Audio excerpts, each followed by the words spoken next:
Annyeonghaseyo yobun, dahil meron nga ako ditong orange, gagawa ako ng orange cake. So, let's go.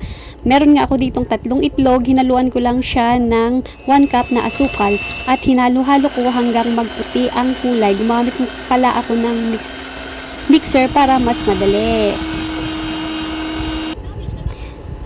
At ito na nga, in-squeeze ko na yung orange natin dahil ang kanyang juice lang ang ating gagamitin para maglasang orange ang ating cake. So, hinalo ko na nga dito sa ating mixture na itlog at asukal.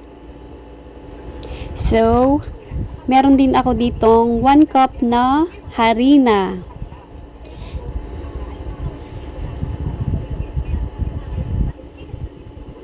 At baking powder.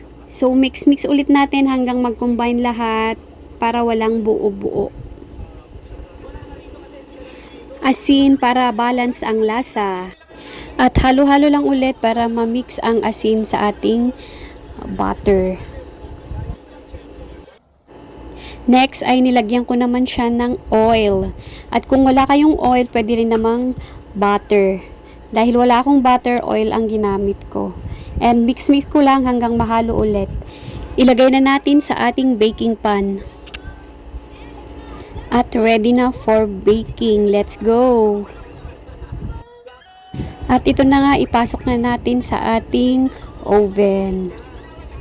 Itong oven pala na gamit ko ay 5-in-1. Pwede ditong air fryer, toaster, grill, pizza, at mag-dry ng fruits, 'di ba?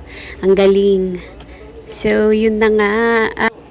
At ito na nga, luto na ang ating homemade orange cake.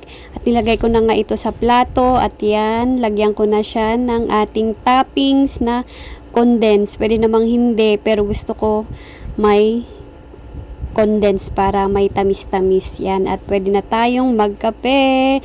Kuha na kayong mga kape nyo at salo-salo tayong mag-breakfast. At ito ang aking breakfast. Happy tummy everyone! Have a good day! Bye! Thanks for watching everyone!